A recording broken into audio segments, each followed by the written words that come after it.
அத்தியாயம் 6. விடிய விடிய உறக்கம் தொலைத்த நம்ம சோடா போட்டி துளசி அப்போதான் தூங்கலாம்னு கொட்டாவி விட, இன்னொரு பக்கம் சேவல் கூவுற சத்தம் கேட்டுச்சு.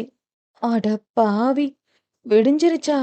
டேய் காக்கி, என் தூக்கத்தை கெடுத்துட்டியடா என முனங்கல் சத்தத்துடன் மீண்டும் உறங்கலாம் என்று நினைக்கும் வேளை அவள் அம்மா கீழே இருந்து சத்தம் கொடுத்தார். துளசி, இன்னும் என்ன பண்ற?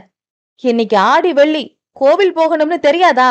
கிளம்பி வா என்று கிச்சனில் இருந்து அவர் குரல் கொடுக்கவே, இதற்கு மேல் அவள் எங்கிருந்து தூங்குவது? ரைட் என்று அரை தூக்கத்துடன் கீழே விழுந்து வாரி ஒரு வழியாக குளித்து முடித்தவள் வெறும் டவலை மட்டும் கட்டிக்கொண்டு அணிந்து செல்ல ஆளை தேடிக்கொண்டிருந்தாள்.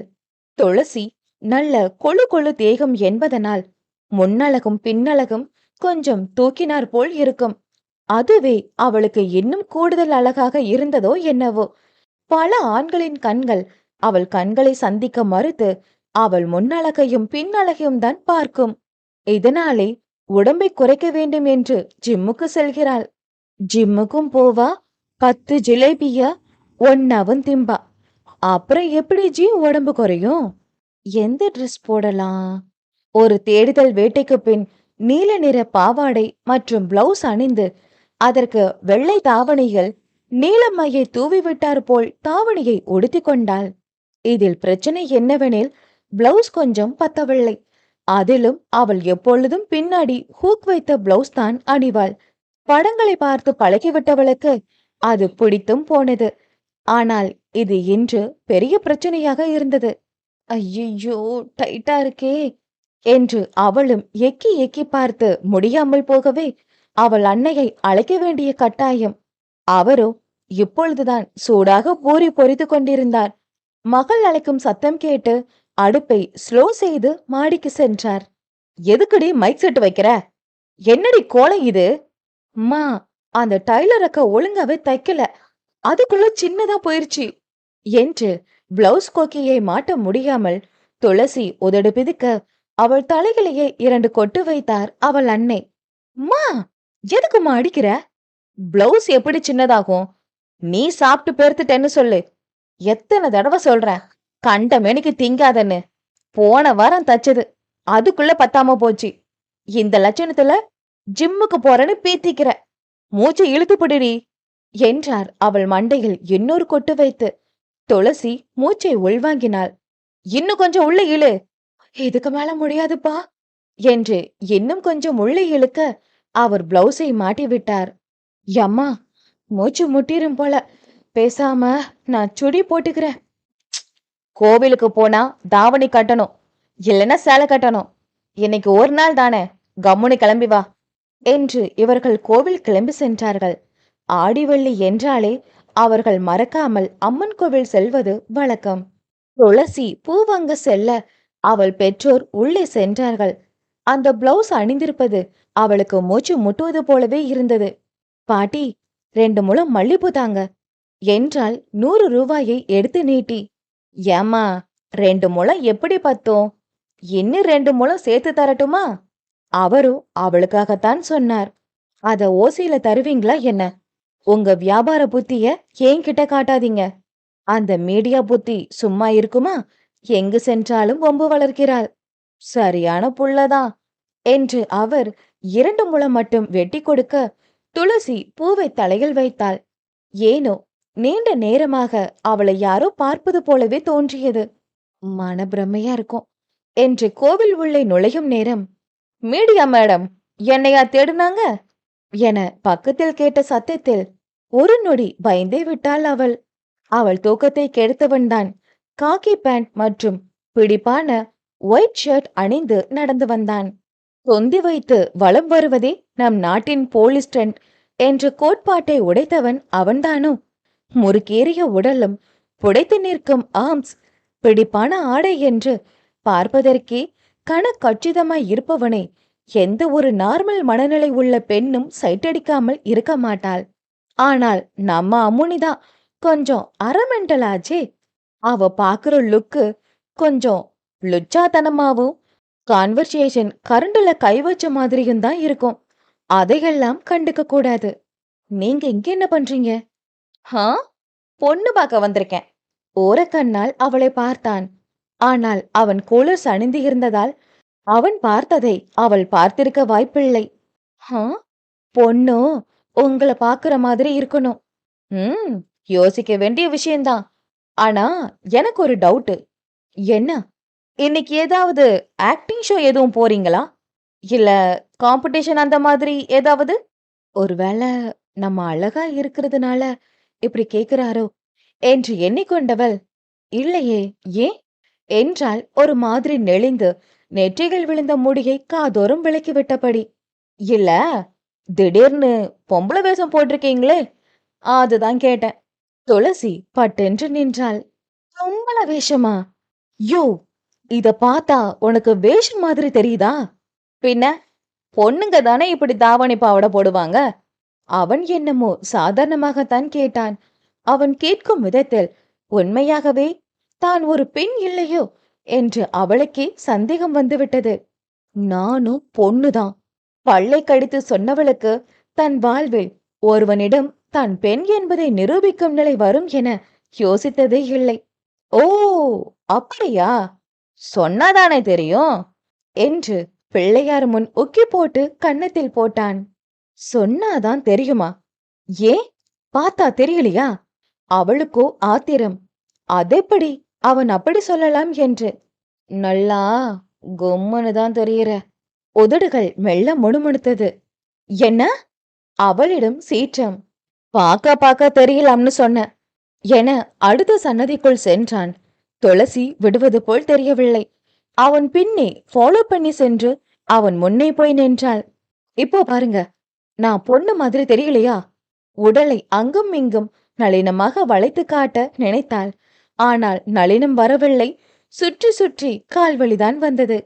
கூலர்ஸ் வழி அவளை அங்குலம் அங்குலமாய் ரசித்தவன் வெளியே கண்டு கொள்ளாதது போல் நடித்தான். மீடியா மேடம், வெளியே நில்லுங்க, எனக்கு வேலை இருக்கு. தெரிகிறேனா இல்லையா? சொல்லிட்டு போங்க. ஏன் தெரியாம? நல்ல குல்ஃபி மாதிரி கும்முன்னு முன்னாடி தானே நிக்கிறீங்க. ரொம்ப நல்லாவே தெரியுது. அவன் பேச்சில் இருந்த குறும்பை கூட கவனிக்காத மங்குனியாக இருந்தாள். நான் ஒன்னும் அதை கேட்கல. நான் பொண்ணு மாதிரி தெரிகிறேனா? எதுக்கு மேடம் தொந்தரவு பண்றீங்க? எனக்கு டியூட்டி இருக்கு, நான் போகணும். எப்போ பொண்ணு மாதிரி தெரியுறீங்களோ அப்போ சொல்லி அனுப்புறேன். இப்போ வழிய விடுங்க மேடம். அவளை தவிர்ப்பது போல் நடித்தாலும் அவன் கண்கள் இரண்டும் அவளை அப்பட்டமாய் ரசித்தது.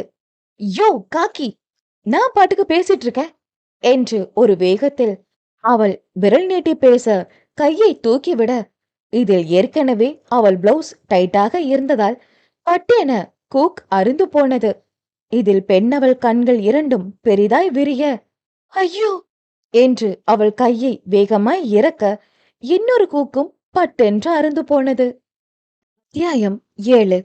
கைகளை கீழே இறக்கும் சமயம் பட்டென்று இன்னொரு கொக்கியும் அருந்துவிட, அவள் சோடா புட்டி கண்ணாடி தாண்டியும் அவள் குண்டு கண்கள் இரண்டும் பெரிதாய் விரிந்தது. முன்னாடி ஹூக் வைத்திருந்தால் கூட பிரச்சனை இருந்திருக்காது. பின்பக்கம் ஹூக் வைத்தது பெரிய பிரச்சனையாகி போனது. இன்னும் 2 ஹூக் மட்டும் இருந்தது. அதுவும் அறிந்தால் அவள் மானம் கப்பல் மட்டுமே அல்ல, பிளைட்டுமே ஏறிடும். இப்பொழுதே உள்ளே அணிந்திருக்கும் உள்ளாடை தெரிந்தது. போச்சு. அப்பாவியாய் உதட்டை பிதுக்கி வேகமாய் தாவணியை எடுத்து கவர் செய்தாள். என்ன மீடியா மேடம், ஏதாவது பிரச்சனையா? ஆமா, உங்களாலதான் பிரச்சனை. என் ஹூக் பிஞ்சு போச்சு. வாட்? Say again? அவள் சொன்னது அவனுக்கு சரிவர புரியவில்லை. என் பிளவுஸ் கொக்கி அருந்து போச்சியா? யாருக்கும் கேட்காத வண்ணம் அவள் ரகசியமாய் சொல்ல, என்னது, பிளவுஸ் கொக்கி அருந்து போச்சா என்று அவன் கத்திவிட்டான். யோ யோ என்று அவசரமாக அவன் வாயை மூடியவள் அவனை வெளியே இழுத்து வந்தாள். அவனை வெளியே இழுத்து வரும் பொழுது அவளின் தேகம் அதிரன் தேகத்துடன் உரசி கொண்டிருந்தது. அதை துளசி பெரிதாய் கவனிக்கவில்லை. ஆனால் அவள் சிறு உரசலில் அவனுக்கு கரண்ட் ஷாக் பட்டது போல் ஒரு உணர்வு. ஒவ்வொரு முறை அவள் தேகம் அவனை தீண்டும் பொழுது பல போதை வஸ்துக்களையும் தாண்டி புதுவித போதையை உணர்கிறான் அவளிடம். அவனை வெளியே இழுத்து வந்தவள் கோவில் பின்பக்கம் அழைத்து வந்தாள். உனக்கு கொஞ்சமாவது அறிவு இருக்கா போலீஸு? இப்படித்தான் கத்தி தண்டோரா அடுப்பாங்களா? இங்கதான் இருக்கா ஐயா உனக்கு? ம், ம், ம். அவன் முணுமுணுத்தான். வாய திறந்து பேசுயா. ம் என்று அவன் சைகையால் அவன் வாயில் இருக்கும் அவள் கையை காமித்தான். ஆ, இப்போ பேசு என்று கையை எடுத்துக்கொண்டவள் அவள் கையை தாவணி முந்தானையில் துடைத்துக் கொண்டாள். என்ன இது? நான் கொஞ்சம் ஆச்சாரம். எச்சு பற்றுக்கும்ல. ஓஹோ, எச்சு பற்றுக்குமா? இருடி, இதுக்கெல்லாம் சேர்த்து வச்சு வசூல் பண்றேன். மனதுள் எண்ணிக்கொண்டான். ஒரு ஆர்வத்துல கத்திட்ட மீடியா மேடம். என் ஹூக்கு அருந்து போறதுல உங்களுக்கு என்ன ஆர்வம்? அவள் சந்தேகமாய் பார்த்தாள். அதுல தாண்டி செல்லும் எனக்கு முழு ஆர்வமோ? காந்தர்வ குரலில் ரகசியமாய் முனகினான். என்ன? அத விடுங்க மீடியா மேடம். இப்படியே எப்படி போவீங்க? அவளுக்கும் அதுதான் கவலை. அவர்கள் காரிலும் வரவில்லை, ஸ்கூட்டியில் தான் வந்தார்கள். அவள் தாவணி வேறு பாவாடை போல் மெல்லியதாய் இருந்ததால் உள்ளே இருப்பது அப்பட்டமாய் தெரிந்தது. அதுதான் தெரியல என்று அவள் இன்னும் எத்தனை கொக்கி இருக்கிறது என்று தொட்டு பார்க்க கையை பின்னே கொண்டு செல்ல படார் என்று இன்னொரு கொக்கியும் அறுந்து போனது. அவள் உதட்டை பிதுக்கினாள். இன்னொரு ஹூக்கும் போச்சு. எந்த தைரியத்தில் தன்னை முத்தமிட்டவனிடமே இதை சொல்லிக் கொண்டிருக்கிறாள் என்று தெரியவில்லை. அதிரன் சற்றும் யோசிக்காமல் அவன் அணிந்திருந்த வெள்ளை சட்டையை கழட்டினான். அப்பொழுது அவன் புடைத்த மார்பும் முறுக்கேறிய தேகமும் அர்னால்டு போல் ஆம்ஸ் என்று கட்டுமஸ்தான தேகம் கண்டு அவளிடம் கொஞ்சம் தடுமாற்றம் வரவே பட்டென்று திரும்பி நின்றாள். என்ன பண்றீங்க காக்கி? அவனை சட்டை இல்லாமல் பார்க்க ஏனோ அவளுக்குள் சிறு தடுமாற்றம். ஹா, இப்பெல்லாம் பொண்ணுங்க பாடி பார்த்துதான் ஓகே சொல்லுவாங்களாமே, அதனால எனக்கு இப்படியே ஓகே தான் என்று அந்த சட்டையை அவளிடம் நீட்டினான். அவன் சட்டையை அணிந்து கொள்ள அவளுக்கு தயக்கம். இல்ல இல்ல வேணாம் காக்கி. இப்போ இது என்ன விட உங்களுக்கு தான் மீடியா மேடம் அவசியம், வாங்கிக்கோங்க. அவள் மீண்டும் தயங்கினாள். அதிரன் சட்டையை அவள் தோளில் போட்டான். போட்டுக்கோங்க. என்னதான் ஆண்களுக்கு இருக்க உரிமை பெண்களுக்கும் இருந்தாலும் நாங்க சட்டை இல்லாம போறத எந்த பெண்ணும் வெறிச்சு பார்க்க மாட்டாங்க. ஆனா நீங்க சின்ன கூக் கலண்டு போனா கூட வேடிக்கை பார்க்க 1000 பேர் காத்துட்டு இருப்பாங்க. போட்டுக்கோங்க என்றான் சற்று விலகி நின்று. துளசி தயக்கமாய் அவன் சட்டையை அணிந்து கொண்டாள். அவன் வித்தியாசமான பெர்ஃப்யூம் பயன்படுத்துவான் போலும். அவன் சட்டையை போடும் போதே புரிந்தது. ஆ, அப்புறம் மீடியா மேடம். துளசி திரும்பாமல் என்னவென்று கேட்டாள். என்னோட ஷர்ட் பாக்கெட்ல இருக்கிறத எடுத்து கொடுங்க. நான் கைவிட்டு எடுத்தா நல்லா இருக்காதுல்ல. துளசி பாக்கெட் உள்ளே கைவிட முதலில் சிக்கியது சிகரெட் பாக்கெட் தான். இப்போதான் கொஞ்சம் நல்லவன்னு நினைச்சேன் என்று முணங்கிக் கொண்டவள் ஒவ்வொன்றாய் எடுத்து அவனிடம் கொடுக்க அடுத்து உள்ளே கைவிட ஒரு வெள்ளை பொட்டணம் இருந்தது. அட பாவி, பட்ட பகல்ல போத வஸ்து வச்சிட்டு சுத்துறான். கடைசியாக கஞ்சா பொட்டணமும் இருந்தது. இவனுக்கு இல்லாத கெட்ட பழக்கமே இல்ல போல. எரிச்சலாய் அனைத்தையும் எடுத்து கொடுத்தவள், ஷர்ட் கொடுத்ததுக்கு ரொம்ப தேங்க்ஸ், சீக்கிரமே ரிட்டர்ன் பண்ணிடுறேன். அவன் முகத்தை கூட பார்க்காமல் சொன்னவள் அவள் பாட்டுக்கு நடக்க, என்ன மீடியா மேடம், முகத்தை கூட பார்க்காம சொல்லிட்டு போறீங்க? அது ஒண்ணுதான் இப்போ கேடு. இப்போதான் கொஞ்சம் நல்லவன்னு நினைச்சேன். ஆனா நீ ஒரு போத ஆசாமின்னு இப்பதான் புரிஞ்சுக்கிட்டேன். மனதோடு எண்ணிக்கொண்டவள், எனக்கு வேலை இருக்கு, வெட்டியா பேச டைம் இல்ல, வரேன் என்று படபடவென்று பேசி குடுகுடுவென்று ஓடியவளை சுவாரஸ்யமாய் பார்த்து கொண்டிருந்தான் அவன். அதிரன் வண்டியோ ஒரு மரத்தடிகள் நின்றது. வண்டியை லாக் செய்துவிட்டு இறங்கி நடந்தவன் ஒரு 2 மாடி வீட்டின் முன்னே சென்று நின்றான். அந்த வீட்டில் உள்ளவர்கள் எங்கோ காலி செய்து செல்வார்கள் போலும். வீட்டில் இருந்த பொருளை எல்லாம் வண்டியில் ஏற்றிக் கொண்டு இருந்தனர். மணி சார் வீடா இது? அங்கு இருந்த ஒரு பெண்ணிடம் அதிரன் விசாரிக்கும் போது, யாருங்க என உள்ளே இருந்து வெளியே வந்தார் மணி. அடடா, மிஸ்டர் நேர்மை, வாங்க வாங்க. கிண்டலுடன் அதிரனை வரவேற்று உள்ளே அழைத்து போனார் அவர். என்ன சார், வீடு காலி பண்ற மாதிரி இருக்கு? காலியாக இருந்த வீட்டை சுற்றி பார்த்தபடி கேட்டான். ஆமா சார், என்ன பண்றது, நேர்மையா இருக்க முயற்சி பண்ண, அதுதான் டிரான்ஸ்ஃபர் பண்ணிவிட்டாங்க என சிரித்து கொண்டார் அவர். சரி சார், நான் வந்த விஷயத்த சொல்லிடுறேன். இப்போ நான் தான் நீங்க டீல் பண்ண கேஸ இனிமே என்கொயரி பண்ண போறேன். சோ, உங்ககிட்ட இருந்து சில தகவல் எனக்கு வேணும். அதோட இப்போ லாஸ்ட் டெத்ல இருந்த திங்ஸ் எல்லாம் எனக்கு வேணும். நேரடியாக கேட்டுவிட்டான். தெரியும் அதிரன் சார். கேள்விப்பட்டேன். அதுவும் சிஎம் சாரே நீங்க தான் வேணும்னு டிரான்ஸ்ஃபர் கொடுத்து வர சொல்லியிருக்காராம். நல்லது. அந்த யோக்கியங்களை காப்பாத்த இப்படி ஒரு கடின உழைப்பாளி அவசியம்தான் என்றவர் பேச்சில் இருந்த நக்கல் அதிரனுக்கும் புரிந்தது. மணி உள்ளே சென்று கையில் சில சாவியை கொண்டு வந்து அதிரன் கையில் கொடுக்கும் முன், அதிரன் சார், நீங்க எந்த கேஸ் எடுத்தாலும் அதை சக்சஸ் பண்ணணும்னு நினைப்பீங்க. அந்த நினைப்பு உங்களுக்கு இப்பவும் இருந்தா ஒண்ணு மட்டும் சொல்லிக்கிறேன். எவ்வளவு முடியுமோ அவ்வளோ சீக்கிரட்டா இந்த கேஸை மெயின்டைன் பண்ணுங்க. சிறு எச்சரிக்கையுடன் கூறினார் மணி.